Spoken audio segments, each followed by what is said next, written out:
Bismillahirrahmanirrahim. Assalamualaikum warahmatullahi wabarakatuh. Alhamdulillahirabbil alamin. Assalatu wassalamu ala asyrafil anbiya wal mursalin wa ala alihi wa ashabihi ajmain. Amma ba'du. Para hadirin dan hadirat jamaah salat tarawih Masjid Al-Asy'ari yang dimuliakan oleh Allah Subhanahu wa taala. Kita panjatkan puji dan syukur kehadirat Allah Subhanahu wa taala. Malam hari ini kita bisa melaksanakan ibadah salat tarawih dan insyaallah besok pagi kita akan melanjutkan ibadah saum. Mudah-mudahan kita senantiasa mendapat curahan nikmat dari Allah Subhanahu wa taala, diberi kesehatan untuk bisa melaksanakan ibadah saum sampai tuntas ataupun sampai selesai, dan juga rangkaian ibadah selama bulan Ramadan baik yang wajib maupun yang sunnah. Allahumma amin. Pada kesempatan malam hari ini saya tadi mendapat tema tentang sabar. Tadi saya membaca salah satu ayat yang terdapat pada surat Al-Baqarah. Wa basyiris sabirin. Wala taqulu liman yuqtalu fi sabilillahi amwat bal ahya walakin la tash'urun. Kemudian pada ayat berikutnya pada kelanjutan ayat itu wala nabluwannakum bisyai'im minal khufi wal ju'i wa naqsim minal amwali wal anfus was samarat. Kemudian wa basyiris sabirin alladzina idza asabathum musibah qalu inna lillahi wa inna ilaihi raji'un ulaika alaihim shalawatum mir rabbihim wa rahmah wa ulaika humul muhtadun.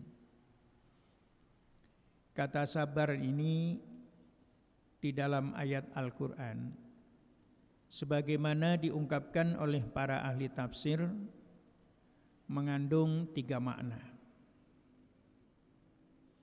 Yang pertama yang disebut dengan as-sabru fit ta'ah, sabar dalam ketaatan. Kemudian yang kedua as-sabru 'anil ma'siyah, sabar dalam menghadapi atau menghindari kemaksiatan. Dan yang ketiga adalah as-sabru indal musibah, sabar dalam menghadapi musibah. Rasulullah sallallahu alaihi wasallam di dalam al-hadis juga menyatakan bahwa ar-Ramadan, bulan Ramadan adalah syahrus sabri, bulan kesabaran. Rasulullah sallallahu alaihi wasallam menyatakan bahwa syahrul Ramadan adalah syahrus sabri, bulan kesabaran. Ini diantara beberapa nama ataupun istilah yang diungkapkan oleh Rasulullah Sallallahu Alaihi Wasallam tentang bulan Ramadan itu sendiri. Seperti yang beliau ungkapkan di dalam awal khutbah ataupun di akhir bulan Sya'ban, beliau berkhutbah yang menyatakan bahwa syahrul Ramadan, bulan Ramadan disebut sebagai syahrun azim, bulan yang agung. Kemudian syahrun mubarak, bulan yang mana Allah Subhanahu wa taala mencurahkan keberkahan kepada umat Islam ataupun orang-orang yang beriman. Kemudian juga disebutkan bahwa syahrul Ramadan, bulan Ramadan disebut sebagai syahrul muasad, bulan kedermawanan. Ya. Ini banyak lagi istilah-istilah itu. Syahrun awwaluhu rahmah, bulan yang pada awal-awalnya Allah Subhanahu wa taala akan mencurahkan kasih sayangnya. Kemudian awsatuhu maghfirah, pertengahan bulannya Allah akan mencurahkan ampunannya. Wa akhiruhu itqun minan nar, dan yang terakhir adalah pembebasan dari api neraka. Dan di antara nama-nama yang banyak itu bulan Ramadan, tentang bulan Ramadan itu disebut tadi Syahrus Sobri, bulan kesabaran. Para ulama tadi telah mengungkapkan yang pertama yang disebut dengan as-sabru fit ta'ah, sabar dalam ketaatan kepada Allah Subhanahu wa taala. Apa yang disebut dengan as-sabru fit ta'ah, sabar dalam ketaatan ini? Artinya apa? Artinya kita harus konsisten di dalam ketaatan kepada Allah Subhanahu wa taala. Dan kalau kita kaitkan dengan syahrul Ramadan ini, bulan Ramadan ini, mari kita jaga ketaatan kita, konsistensi kita dalam menjalankan saum Ramadan, dalam menjalankan ibadah-ibadah sunnah pada bulan Ramadan, baik sholat tarawihnya ataupun tadarusnya, kemudian juga kedermawanan kita, ini kita jaga selama 1 bulan. Dan hendaknya yang disebut dengan as-sabru fit ta'ah dalam bulan Ramadan ini jangan sampai yang sering terjadi gitu di masyarakat kita. Pada awal-awal bulan Ramadan getol luar biasa. Sholat saya pernah tidak mendapatkan tempat untuk sholat tarawih. Hari kedua. Hari pertama saya bertugas untuk memimpin jamaah sholat tarawih. Hari kedua untuk menjadi jamaah biasa. Ketika berangkat dari rumah sehabis adzan Isya, ternyata di masjid itu sudah penuh sesak, sehingga terpaksa pulang dan sholat tarawih di rumah. Ini biasanya akan berlangsung beberapa hari terus gitu. Akan tapi nanti kalau sudah 10 Ramadan sudah mulai menyusut. Ini yang namanya as-sabru fit ta'ah tidak terjaga. Mestinya seperti yang diperintahkan ataupun diajarkan oleh Rasulullah sallallahu alaihi wasallam. Ya. Bertambah hari ataupun mendekati habisnya bulan Ramadan, mestinya umat Islam itu tambah getol. Ketaatannya lebih tinggi lagi. Nah, tapi realitas yang terjadi di masyarakat semacam itu. Ini as-sabru fit ta'ah yang pertama. Yang kedua yaitu as-sabru anil maksiyah, sabar dalam menghadapi kemaksiatan. Dan dalam bulan Ramadan ini seperti itu. Oleh karena itu Imam Al-Ghazali mengatakan kita ketika menjalankan ibadah saum terutama sekarang ini, ya paling tidak kita bisa melaksanakan ibadah saum menjadi shaim, termasuk as-shaimin, yang kualitasnya yang kedua. Nah, karena kata Al-Ghazali bahwa yang namanya as-shaimun, orang-orang yang melaksanakan ibadah saum itu ada 3 tingkatan levelnya itu. Yang pertama yang disebut dengan saumul awam. Nah, ini saum orang kebanyakan. Yang penting mulai subuh sudah tidak makan, tidak minum, tidak melakukan hubungan suami istri kalau yang berstatus suami istri, sampai maghrib terus.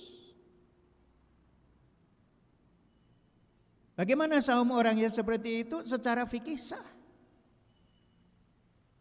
Secara fikih sah. Akan tetapi kalau mereka itu selama menjalankan ibadah saum itu, saumnya tetap, sholatnya kadang-kadang tertinggal. Ya, kemudian juga tetap menjalankan menjalankan perbuatan maksiat selama menjalankan ibadah saum. Itu yang disinyalir oleh Rasulullah sallallahu alaihi wasallam, rubba shaimin laisa lahu min saumihi ila al-ju' wal atos. Banyak orang yang menjalankan ibadah saum tapi hasilnya hanya lapar dan dahaga. Nah, ini kasihan itu. Saumul awam ini ada yang seperti itu. Ya, saum secara fikih sah. Ya. Tapi masalah pahala yang dijanjikan oleh Allah Subhanahu wa taala di dalam hadis qudsi yang kelipatan pahalanya bisa melebihi, ya, bisa 1000 kali lipat lebih, ataupun kelipatan yang tak terhingga. Ini tidak tercapai. Yang kedua yang disebut dengan saumul khawas, ini yang mestinya kita raih sekarang ini. Kalau pada tahun yang lalu kita hanya saumul awam, itu, yang sekarang mestinya kita saumul khawas. Yang disebut dengan saumul khawas seperti orang awam tadi, saum dari maghrib sampai dari subuh sampai maghrib. Tapi di plus, ada nilai plusnya di sini. Di samping al-imsak anil akli wasyurbi wal jima' minal fajri ila ghurubi syamsi, tapi juga mereka al-imsak anil muharramat, juga menahan diri dari hal-hal yang diharamkan oleh Allah Subhanahu wa taala, menahan diri minal ma'asi, dari perbuatan maksiat. Nah, ini saumul khawas. Nah, ini as-sabru fit ta'ah kita, ataupun ini mestinya seperti ini, ataupun tinggalkan perbuatan maksiat. Nah, ini as-sabru anil maksiat. Maksiat itu kita tinggalkan.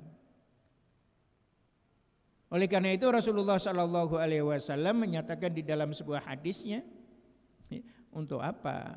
Ya, mereka meninggalkan makanan, minuman, tapi perbuatan maksiat tetap jalan. Ya. Nah, ini. Jadi yang kedua ini kita tingkatkan al-imsak anil muharramat,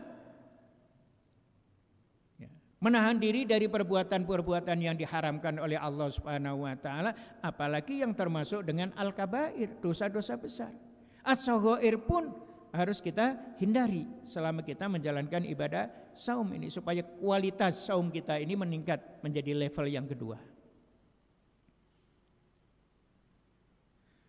Kalau level ketiga barangkali ini berat, ya, karena level yang ketiga ini adalah saumun nabiyyin wa saumul aulia. Karena ketika mereka menjalankan ibadah saum ini, terbetik keburukan yang di dalam hati pun dihilangkan. Yang ada di dalam dirinya adalah husnudon. Artinya betul-betul sudah bersih. Jadi selama menjalankan ibadah saum itu, mereka juga menjalankan tazkiyatun nafs, mensucikan hatinya. Dan ini barangkali bagi kita ini masih sulit. Paling tidak kita sebagai kaum mukminin sekarang ini bisa meningkatkan kualitas kita ataupun kualitas ibadah saum kita dari level yang pertama ke level yang kedua. Nah, sabar yang ketiga adalah as-sabru indal musibah. Sabar dalam menghadapi musibah. Apa musibah itu? Penderitaan kita. Selama menjalankan ibadah saum ini, kita juga diuji itu. Diuji. Ya mungkin ketika sudah jam 10, jam 11, mungkin jam 12. Terus ini kita sudah mendapat ujian itu. Perut sudah merasa lapar, tenggorokan sudah mulai kering, kondisi fisik sudah mulai lemas, dan lain sebagainya, Itu ujian dari Allah Subhanahu wa taala yang disebut dengan masaib ataupun musibah tadi. Jadi rasa lapar, rasa dahaga, apalagi kalau umpamanya ada pengantin baru. Masya Allah, sebelum Ramadan menikah, ini godaannya lebih besar. Yang ketika menjalankan ibadah saum, ini kalau kebablasan saja, ya, walaupun halal ketika melaksanakan ibadah itu risikonya berat, karena dia harus mengganti saum 2 bulan berturut-turut. Padahal halal perbuatannya ini karena dilakukan dengan istri sendiri, tapi melanggar aturan ibadah saum. Ya. Sanksinya dia harus mengganti saumnya yang dibatalkan ini karena jima ini, karena melakukan hubungan suami istri ini, yaitu saum 2 bulan berturut-turut. Nah, ini oleh karena itu godaannya besar tadi. Nah, ini kita harus sabar, terutama pengantin baru harus sabar. Tunggulah sampai maghrib. Tunggulah sampai malam. Toh malam hari kita ini bebas makan, bebas minum, bebas melakukan hubungan suami istri. Tidak seperti ibadah saum yang pernah ada. Oleh karena itu pada ayat 183, kama kutiba alal ladzina min qablikum. Saumnya itu seperti yang dilakukan oleh orang-orang sebelumnya. Cuman ada perbedaannya. Kalau orang yang melakukan ibadah saum sebelumnya, kalau sudah tidur, sudah tidak boleh lagi makan, tidak boleh lagi minum, tidak boleh lagi melakukan hubungan suami istri. Itu dulu. Dan ini pernah terjadi pada zaman Islam. Orang-orang yang belum paham tentang Islam, ada hidup sahabat-sahabat yang belum paham tentang Islam. Ya bapak-bapak, saudara-saudara sekalian, jangan kira para sahabat itu pengetahuan agamanya levelnya sama. Ya, jangankan itu. Saya ambil contoh begini. Ada dua sahabat yang sangat terkenal. Terkenal alimnya sahabat ini. Yang pertama yang disebut dengan namanya Abu Musa al-Asy'ari. Peranannya besar. Dia pernah menjadi pejabat juga di Kufah, menjadi gubernur, ulama, sahabat. Yang satu lagi ada sahabat Abdullah ibnu Mas'ud. Ketika itu ada 3 orang yang datang kepada Abu Musa al-Asy'ari. Dia mengadukan ataupun ingin mendapat fatwa waris kepada Abu Musa al-Asy'ari. Statusnya yang pertama anak perempuan, yang kedua cucu perempuan, yang ketiga saudari sekandung. Mengadu kepada ataupun mengadukan masalahnya kepada sahabat Abu Musa al-Asy'ari. Oleh Abu Musa al-Asy'ari diberi fatwa, kamu anak perempuan dapat setengah, kemudian saudari sekandung dapat setengah, cucu perempuan nggak dapat. Nah, mereka pulang ini. Tapi mereka belum merasa puas ini. Akhirnya 3 orang ini datang lagi kepada kepada Abdullah ibnu Mas'ud. Ya Pak Abdullah, gimana ini? Saya punya kasus ini, kasus waris. Yang kayak gini ini bagaimana menurut Pak Kiai? Kata Abdullah ibnu Mas'ud, saya akan berikan fatwa sesuai yang difatwakan oleh Rasulullah. Kamu anak perempuan dapat setengah, kemudian cucu perempuan dapat 1/6, dan sisanya untuk saudari sekandung. Ya, setelah mereka mendapat fatwa seperti itu, datang lagi kepada Abu Musa al-Asy'ari. Ya, Pak Ustadz, ini saya mendapat fatwa dari Kiai ataupun dari Ustadz Ibnu Mas'ud kayak begini. Betul itu, kata Abu Musa al-Asy'ari. Selagi masih ada orang itu, jangan meminta fatwa agama kepada saya. Artinya apa? Abu Musa al-Asy'ari itu mengakui ya kehebatan Ibnu Mas'ud ataupun Abdullah ibnu Mas'ud dalam bidang agama. Nah, ini termasuk masalah saum ini juga pengetahuan sahabat berbeda-beda. Ketika itu ada cerita ada salah seorang sahabat ataupun orang Ansor buruh tani, namanya Ma'is ibnul Sirmah. Dia tiap hari adalah bertani ataupun sebagai buruh tani di kebun kurma. Sebagai buruh tani di kebun kurma.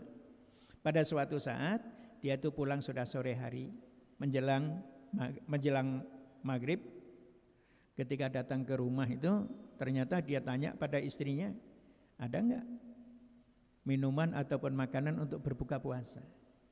Istrinya ternyata mohon maaf, karena tidak ada makanan ataupun tidak ada minuman sama sekali. Sedangkan suaminya habis kerja, capek luar biasa seharian. Akhirnya dia pamit, coba saya minta pamit dulu, ataupun pamit dulu mau ke tetangga, barangkali ada sepotong roti ataupun seteguk air. Dia ke tetangga keliling. Ini kondisi ekonomi zaman itu luar biasa kayak gitu. Setelah dia membawa sepotong roti dan segelas air pulang ke rumah, ternyata suaminya sudah tertidur setelah sholat maghrib. Dia kaget luar biasa. Ma'azallah katanya. Loh, karena sia-sia dia sudah membawa roti dan membawa minuman itu. Betul. Setelah suaminya bangun pun dia tidak mau lagi makan, tidak mau lagi minum. Sampai esok harinya berangkat lagi ke kebun kurma sebagai buruh tani. Waktu zuhur kira-kira dia temukan sudah dalam keadaan pingsan di bawah pohon kurma. Itu pengetahuan sahabat juga. Belum. Ya. Padahal Allah Subhanahu wa taala sudah menurunkan yang namanya surat Al-Baqarah 183 sampai 187 yang menerangkan masalah saum itu.